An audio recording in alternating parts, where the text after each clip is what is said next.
দর্শক, আমি Tipu stump two স্টাম্পে আপনাদেরকে স্বাগতম। গত কয়েক ম্যাচে আপনারা দেখেছেন আইপিএল এ প্রত্যেকটা ব্যাটসম্যানের ব্যাট চেক করেছেন, ব্যাটটা কীরকম তাদের শেপ অনুযায়ী বা ল অনুযায়ী আছে কিনা আম্পায়ার চেক করেন।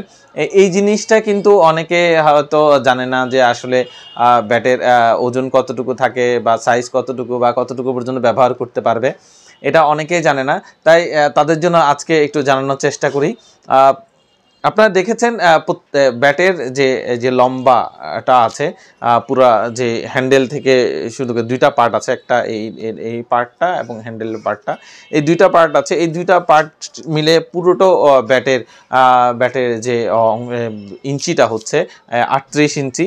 এটা পুরো ব্যাটটা এখান থেকে ডার্ট থেকে একেবারে নিচ পর্যন্ত হচ্ছে 38 ইঞ্চি পর্যন্ত ব্যাটের সাইজ রাখা যায়। পুরো ব্যাটের এই হ্যান্ডেল থেকে নিচ পর্যন্ত পুরো ব্যাটের যে 38 ইঞ্চি আছে, সেটার পুরো 52% পর্যন্ত আপনি এই হ্যান্ডেলটা রাখতে পারবেন।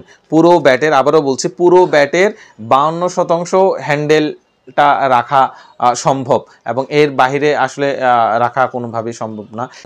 ব্যাটের যে এই পাশটা দেখছেন, এই পাশটা 10.8 সেন্টিমিটারের বেশি হতে পারবে না, এবং এই যে পুরো এইখান থেকে পুরো যে এইজটা আছে, এই পুরো এই এইজটা 6.7 সেন্টিমিটারের বেশি আসলে হতে পারবে না। এবং এই যে এইজের যে পার্টটা আছে এখানে, এই যে এটা এই পাশটা যেটা আছে, এইজটা 4 সেন্টিমিটার বেশি হতে পারবে না।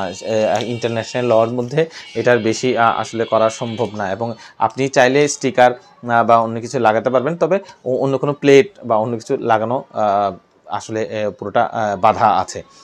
এবং প্রত্যেকটা ক্রিকেটাররা দেখবেন এখানে স্টিকার লাগায়, বাট স্টিকার লাগানো পর্যন্ত যায়, তো স্টিকার লাগানোর একটা সীমাবদ্ধতা আছে, এর বাইরে লাগানো যায় না। তাই ইন্টারন্যাশনাল খেলার ক্ষেত্রে অনেক কিছু ব্যাটের ব্যবহারের প্রতি অনেক নিয়ম কানুন আছে। তো আজকে চেষ্টা করলাম এটুকু দেখানোর জন্য। ধন্যবাদ।